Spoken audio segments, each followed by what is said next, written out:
Hello everybody and welcome to Mayster Reviews.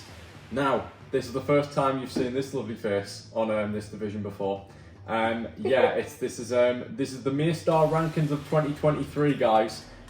Just like last year, where me and Dan practically sat here for about an hour and 16 minutes or something, and just talked about the 118 films that was in 2022. We're going to do something pretty similar today, as I finally, on camera, review the entire calendar year now that it has passed on the 1st of January.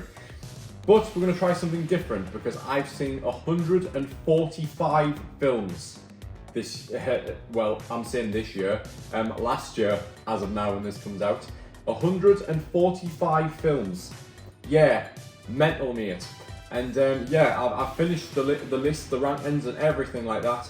And there's goes up in 5 stars, but if you want to see what stars all these films have get, you can look at the account. This is going off Letterboxd. Now, I started Letterboxd full on probably the start of this year. I've retrospectively done some work on 2022 to reach that point. And now this list, what I'm about to say, will go live following this video airing on the Letterboxd account. You're looking for Mayster Reviews, OLA in capitals in brackets, stands for official Letterboxd account. If you want to find that account and read all of the full reviews of what I've written for all of these films, I'm working very, very hard across the year to do so, you can find them all there. But today, we're going to do something different. As said, I'm going to be given 10 seconds to state my thoughts on the particular film before we move on. 145 of these to do. I think I figured it out. It should be like 20 minutes plus, which shortens down the video excessively, which is of course a good thing. But it also pushes me to the test in terms of my thoughts, because a lot of these, of course, I haven't seen in a very long time.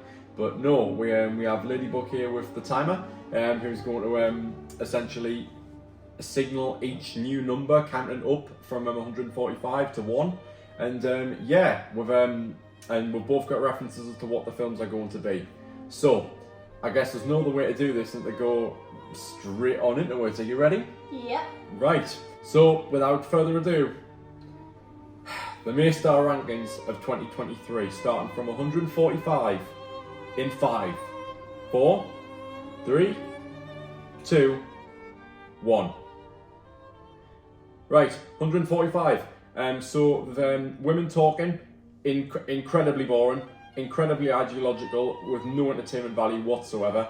And I was nearly falling asleep in my chair. Barbie, I honestly, unlike the rest of the world, I absolutely hate this film. I feel it does not understand men at all, and I felt personally attacked seeing it. And the production design was nice. And the Canterville Ghost, a terrible kids film. That was you could just deserve better. Disney movies these days give you a better experience than that, and honestly appalling. 142. Meg 2, The Trench, probably the single most dumb film I've ever seen in my life, and Jason Statham is the only good part about it. 141. Napoleon, Ridley Scott is down bad at the minute. Joaquin Phoenix is incredibly miscast, and really just a very, very, very bad, appalling. Passages. A nice exploration of sexuality, but the most unlikable set of characters I'd probably ever seen. I could barely believe it, and Ben Wishaw's completely out of place. 139. Expendables, what a title! Just the stupid action film. The malfunction, terrible CGI. 148. Unwelcome, awful third act. With it's okay film, but it's really the most stupid third act that I've had the entire screen laughing its head off at it. 137. Ferrari, Adam Driver's good with his accent, and it's terrible. No, shit. Infinity Pool, a great concept, but very quirky, very abstract, and I don't think the best realised, I'll be honest, but a very good concept nonetheless. Speaking of which, 135. Play Dead. Right, we have a great concept, but the most basic way it could possibly have been done.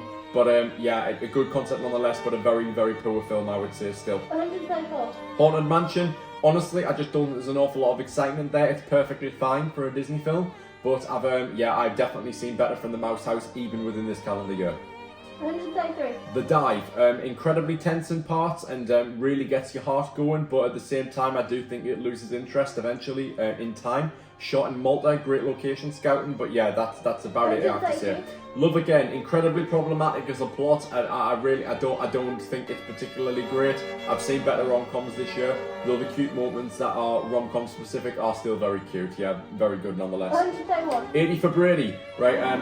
Perfectly fine, I guess. The women do fine. It's funny-ish at times, but it's for an older demographic, and they must be very easily pleased because I wasn't. 130 Greatest Days, right? A terrible musical, a really bad musical that really does not understand, that has no grandeur whatsoever.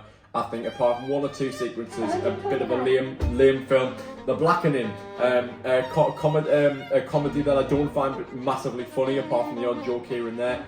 Very, very silly and not a film for me. 120. Epic Tales, 128. A very good kids film with good world building and great character work actually. But a very solid kids film I do have to say. Coming up next at 127 we have Book Club, The Next Chapter. Again with some of the same women from 80 for Brady. Yeah, a nice fun trip away, a much more accessible film to me than 80 for Brady was. 126. Renfield, some good action here and there and some genuinely like classic moments from Nicolas Cage as Dracula. But honestly, no, it really 125. not the best. The Eight Mountains, an absolutely stunning, picturesque film. But it got so boring and dragged so much as time went on. I was practically asleep in the clouds. A Man Called Otto, again, a very simple, simplistic film. Nice, well done. The first film of this year, in fact. And not enough to really drag it any higher. 123. Tar, right, a ridiculously boring film. But some incredible music sequences nonetheless, which were even topped by some films later up on this list. Cairo Conspiracy, a good thriller, if I was to call it that, a lot of secret shit. Saint-Omer, that's how I pronounce it. A great examination on motherhood and responsibility, and but still a very boring court and drama. Thanksgiving, silly, daft, stupidly violent at parts. But I'd say a solid just movie to just pass the time and go see with your family. A decent whatever. Chevalier, I think it was extreme positive representation with no real weight in it. Like shit. Insidious, The Red Door, a very basic horror film to be honest with you. It does the job, but that's fine. I can't finish off. Shit, Assassin's Club, great camera work and action sequences, but one of the cheapest films and sometimes the most badly acted I've seen all year. Very, very poor in places. Asteroid City, I know some people will be shocked to see this far down. I love, again, the proper Wes Andersonisms, but it just wasn't really for me, and I think it stars a bit much at times, to be honest with you. 115. Empire of Light, the age gap of the relationship in this film is just completely out of place, and I can't look past it. But it's very well directed by Sam Mendes and great overall. 114. So, Motherhood, I think it's just absolute bad shit, crazy, stupid fun, and if you're on crack seeing this movie, you'll probably enjoy it very much. 113. Shit. Rise of the Foot Soldier, Vengeance, a very low budget film as you can tell, but very solid nonetheless, and like a proper British gangster movie. Very, I'd say it was definitely a solid watch. 112. The Equalizer 3, I didn't take to this enormously well, I have to say.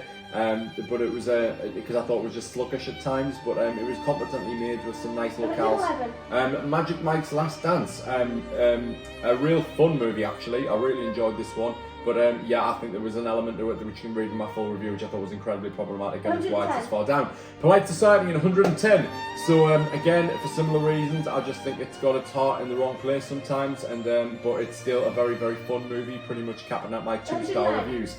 At the bottom of 3 we had The Boogeyman, 109, a very basic horror film that is just Stephen King, but incredibly basic and a little boring at times, but it's fine. 108. It Lives Inside, I like the religious elements of this a lot, and it's got some genuinely horrifying moments, but some pretty mediocre CGI. Up next in 107, we have The Nun 2, a neat addition to the Conjuring franchise, but again, similar to the horror movies behind it, a fairly basic outing, and yeah, I'd say definitely serviceable. 106, we have 65. Yeah, Adam Driver and his co-star does a nice job, but again, it is a very sort of bland film. 105. Rally Road Racers, a decent kids film, I do have to say. That was quite exhilarating at times. And yeah, the standard, even though the animation's not the best, was actually quite high. 104. Wish, speaking of which, animation. A mix of modern and classic Disney elements, but honestly, it's I think it's the perfect representation, for better or worse, of Disney today. 103, Paw Patrol the Mighty movie. I'd say a better kids film than the previous two. The superpowers are completely inconsistent and not well explained, but a good movie nonetheless. Anatomy of a Fall, an incredibly boring court case film, but when things get cooking, as in when things get human and psychological trauma and events on people, that stuff is very nice. And then 101, we have Bottoms, a very fun comedy about girls trying to fight a self-defense club in class. Yeah, we have in 100 we have Blackberry, a great examination of business and building an empire, and a genuine good fun period piece in itself. We have ourselves 99, The Exorcist Believer. Yeah, a movie that has serious balls in its third act, but yeah, I think it does. I think it falls short in a couple of areas. 98. Yeah, The Miracle Club. This, I think, looking back at the past in this film and elements of that were very, very nice.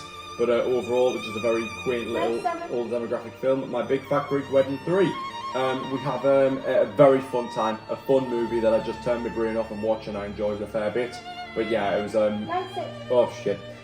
Five Nights at Freddy's. Animatronics were clunky, borderline terrible, and yeah, I think shit. Strays. I thought this was fun. I really did. I thought it was very simple, and I think that goes a long way at times. And yeah, I'm 94. ready. 94. The first slam dunk. Probably the first anime movie I've ever reviewed on this division. The first proper one, I think, and very good sound design and a nice narrative overall. The Three Musketeers, Milady in 93. Not as good as the first part of this two-part saga, but yeah, strong nonetheless with some decent action.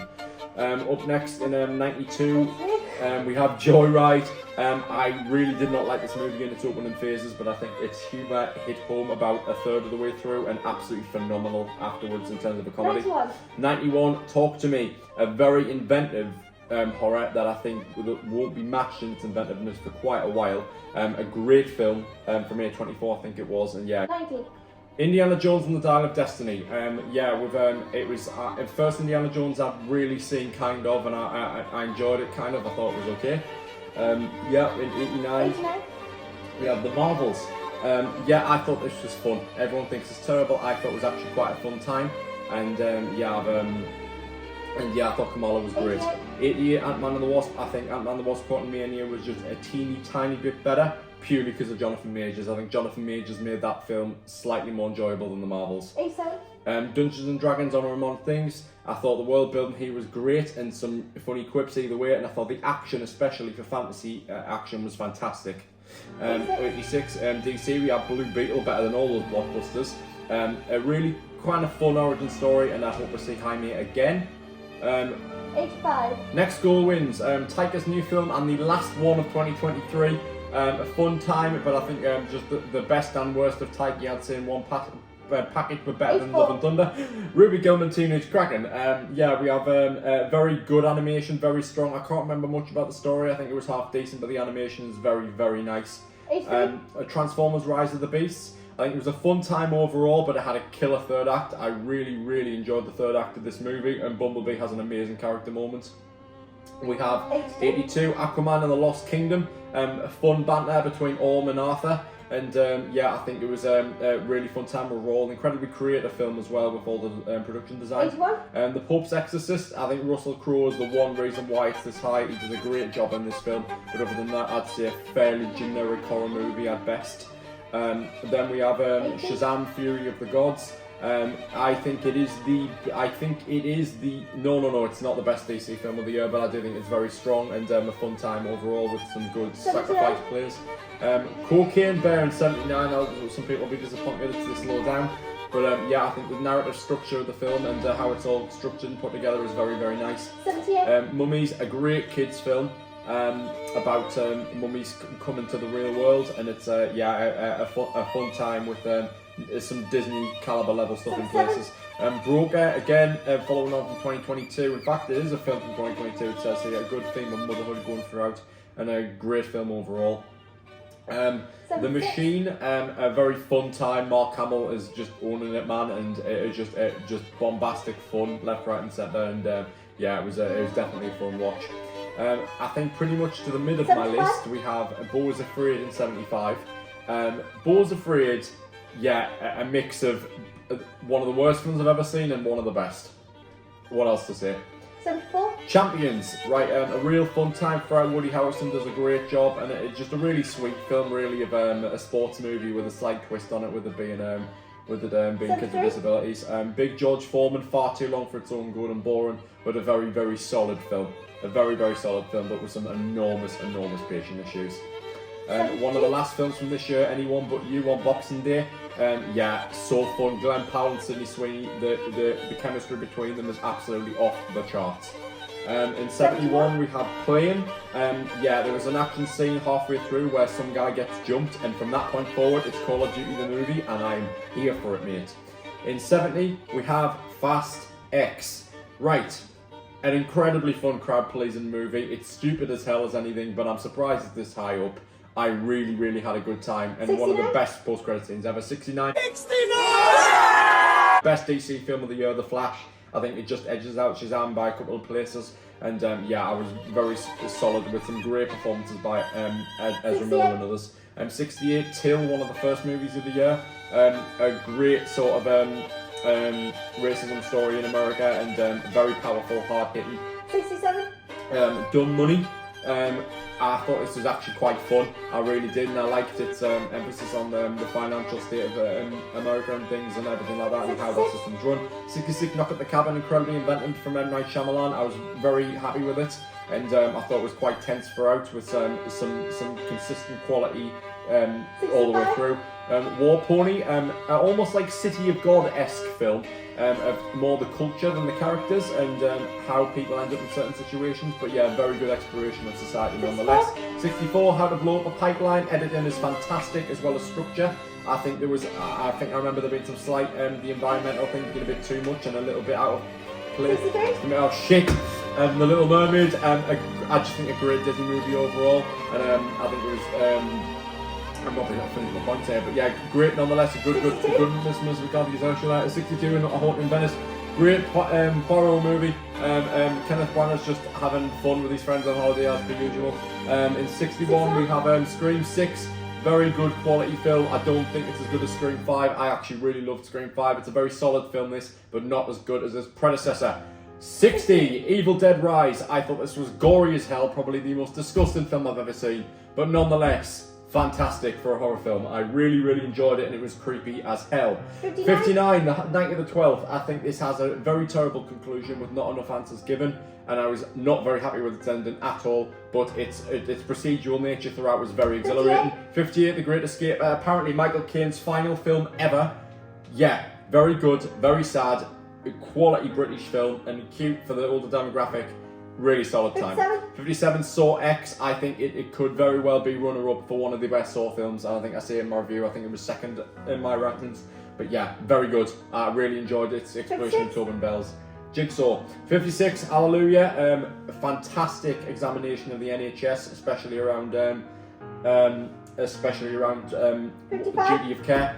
55, The Lesson. A despicable character and a great story of overall just a really quality, well-written film of good chaptered structure. And 54, The Fabelmans. I'm surprised this far down, but Spielberg did not absolutely blow me away with this. Very solid movie, very enjoyable. But that's about it. 53, shockingly, Across the Spider-Verse. I've got this low simply because I think it's a very solidly made film. I really enjoyed it. but it needs to go that extra level to go higher. But a very amazing animation nonetheless. 52, Megan. I love Megan. I really like that film. I think it's incredibly inventive. I think it's the new Chucky, and I think Blumhouse and Warren have done it yet again. 51, Luther the Fallen Son. An action film that I think almost has Mission Impossible level quality to it, like Fallout from 2018. Very solid time on Netflix. Number 50, we have Puss in Boots: The Last Witch, one of the year's top animated films. I bloody love this film, and I think its examination of death in a kid's film is very mature and very well done on my part. 49, The Three Musketeers d'Artagnan. We have the first half of that two-part saga I mentioned earlier. The stronger thing, a bit like the Star Wars prequels, almost esque with the politics and things. 48. Very strong time. 48, Air period piece, directed by Ben Affleck. Fantastic. My throat. Right, with a great time with some great casting. It's a fun movie. 47, The Inspection. A fantastic LGBTQ exploration in the army. Great film. Yes, A24 yet again, shock. 46, The Enforcer. I really like this action film and the character work with its lead. I was very impressed. And at the top of 3-star bracket, we have number 45, Cobweb. Right, a horror film that I think completely loses its footing in the third act, but is probably the most terrifying, tense first 2/3 of a horror film I've seen in years. 44, bottom of 4-star, we have What's Love Got to Do With It? A really charming rom-com starring Lily James. Unexpected twists here and there, and just a genuine quality time. Blue Jean, again with the Inspection, great LGBTQ representation, and yeah, our own Emily Wharf was what they called fucking hell, shit. The supporting artists in the film, great time. 42, Creed 3, Jonathan Majors, fantastic, great boxing movie all round, fantastic movie. 41, Sisu, great action film, very simple storytelling and exactly what Hollywood needs right now, except I don't even think it was Hollywood. Number 40, I would literally jump up and down for this movie, Trolls Band Together. I bloody love the thing, I think it's so much fun. I even went to go see it twice with this one, fantastic time. 39, Scrapper, a fantastic debut to my understanding from Lola Campbell as a young actress, and a really good story of paternal environments in working class environments. You got it. It's me, Margaret. A young womanhood, probably the best representation of it I've seen. A really cute and charming film with some emotion at the end. 37, Super Mario Brothers movie. I will cream for this shit. Fan service at its finest. I bloody love this shit. And yeah, I was very satisfied in the end. 36, Wonka, not the best of musicals, but such a charming film and a fantastic prequel leading into Willy Wonka's story. We have, in number 35, probably the biggest surprise video game adaptation of the year, Gran Turismo. This movie slaps. Right, a great sports movie, a great racing movie, a great movie of coaches and students. Fantastic. 34, Hypnotic. Right. And creating a new world with world building and everything like that. Fantastic. Ben Affleck stars again, the GOAT. And yeah, some great visuals like Inception throughout. 33, Teenage Mutant Ninja Turtles Mutant Mayhem. I love this movie. The first third is absolutely fantastic with some great, like almost Coraline-esque visuals. I'm probably wrong about that, but then it goes generic superhero movie in the last third, but good nonetheless. 32, Guardians of the Galaxy Volume 3, where we have it's a great last ride with some made by heroes. I don't think it's as good as the first movie, but I think it is better than the second. It is a great time and the best MCU film of the year. Killers of the Flower Moon. Far too long for its own good. Watch it with a timer, but when it's 33 hours and 26 minutes, you're going to get 3 hours and 26 minutes of at least quality stuff. Thank you, Marty. 30, The Sun. Incredibly depressing, very quality made film, and but yeah, it's I just think it doesn't hold up as well as some of these others, but a very good watch nonetheless. I recommend it. 29, The Royal Hotel. You want to understand what women go through at bars, working at bars and discrimination, that is the film for you. I've never understood it more viscerally than there. Fantastically well done and brilliant. 28, John Wick Chapter 4, probably the most astonishing action of the year. I just have to put it this high because I'm going to give it its props for just how well made it actually is. 27, Rylane. Right. This is such a fun rom-com, such a fun time, one of my personal favourites of the year. I think it is such a great film, and yeah, I definitely recommend you give it a watch. 26, The Unlikely Pilgrimage of Harold Fry. There's even footage of it shot in the northeast here, but a very sad third act almost, with some incredibly good acting from Jim Broadbent, and yeah, overall, a really lovely time. 25, Eileen, quality story about obsession and role models. Really solid film. And yeah, it's we've got an old aesthetic to it, which I really, really liked. 24. 24, the creator, Gareth Edwards, coming off of Rogue One, great work, the sci-fi epic with a really good story to tell as well, and moral quandaries left, right, and 23. centre. 23 missing, just a hell of a good quality film of course the only one this year being set on like home screens of computers and stuff, like Unfriended. Amazing film, detective 22. based. 22, Elemental. I think one of Pixar's best films in years. I love this film to pieces, much like I find Trolls 3 a guilty pleasure. I love Elemental to pieces. 21. 21, what I hate about Barbie, this thing gets absolutely bang on the fucking head. Cat person understands men and women and the dynamics. What a fantastic 20. film and a massive bait and switch. 20, Oppenheimer. Long for too long for its own good, but some of the sequences in here are world class, Nolan. Well done. 19. Godzilla -1, also from the wartime period, but on the other side of the coin, a fantastic film. Kamikaze pilots, sacrifice and just genuine human psychology. Fantastic film. Mission Impossible Dead Reckoning Part 1, slaps. Great film, great action, great energy from start to finish. Tom Cruise, you're the GOAT, please marry me. 17, Theatre Camp. An amazing indie. I love this film so much. It's such a cute little bundle of joy. And if you love theatre, that is the film for you. 16, Pretty Red Dress, one of the best presentations of LGBTQ I've ever seen. And this time in men of all people. It was a fantastic film. 15, No Hard Feelings, one of my favourite comedies in years. Jennifer Lawrence, honestly, you have my life now. Amazing, absolutely incredible. I love this film so much. The Old Oak, it's so depressing and shows no hope for the future, so I don't want to put it this high, but I have to. It's just that well made, and Ken Loach absolutely smashed it out of the park. 13, Past Lives, talking about fate and in relationships and the people you meet in life. Amazing film, which I doubt I'm going to forget for a very, very long time. 12, Maestro, recently seen from me, and honestly, I just, the nature between this couple and this film, and honestly, just the classic Hollywood nature of the film overall, I die for this. Bradley Cooper, well done. The Hunger Games, Ballad of Songbirds and Snakes, the best franchise blockbuster of the year, great storytelling, great chemistry from the actors, and just overall, fantastic quality storytelling. 10, A Good Person in the top 10, Florence Pugh, it displays the best depiction of addiction I've ever seen. Morgan Freeman is incredible as well, and yeah, great. Marcel, the Shovel Shoes On. Oh my God, Marcel, please, can you just please come round my house and I'll just snug you in some blankets and I'll give you all the hospitality possible. Thank you very much. Thank you. Yeah, I'll do that for you, no problem. 8, Reality, such a well-made film. Tense as hell. Honestly, on the edge of my seat in Tyneside Cinema throughout its entire running time. Fantastic. 7. The Whale, Jesus Christ, Brendan Fraser, you deserve all the Oscars you get, and for the ending of that film, my God, I wasn't amazing on it at first. Now I think it's a borderline masterpiece. 6. Dream Scenario, honestly, I think it is a classic film that I'll remember for so many years. I just say it as it is. I love this. My favourite Nicolas Cage film. 5, Saltburn, last of the 4 stars. Honestly, just go fucking watch it. I'm just like incredible. Emerald Fennel, I'll keep my eye out for you. Number 4, 5 stars, Pearl. The best prequel and my favourite prequel I've ever seen. Watch X, then watch this. Fantastic. Such a good film. Go see it. 3, Journey to Bethlehem, probably the biggest shocker of the year.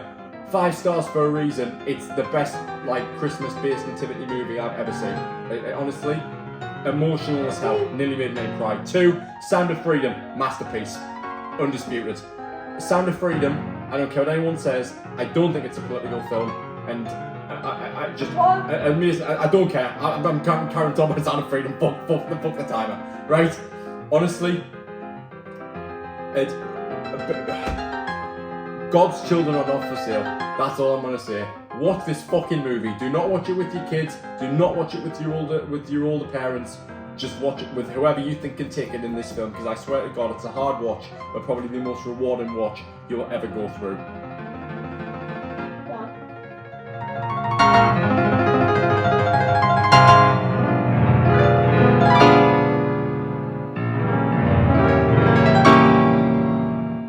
It has survived the entire year since the 20th of January to be my top film of 2023. Damien Chazelle, you made a masterpiece on cinema and what you have to say about cinema. And honestly, you've marked yourself in the history books, in my mind, as it is, just from this. Yeah, you've earned the place, you've earned your place in the very message you were trying to give to people. You've earned your place in that, in your own message. Honestly, incredible. And one of the biggest award snubs I've seen in years, the fact that I didn't get any, to my knowledge anyway. There was no awards buzz around it. And frankly, I find it disgusting. Babylon is my favourite, and in my opinion, the best film of 2023. And that is it.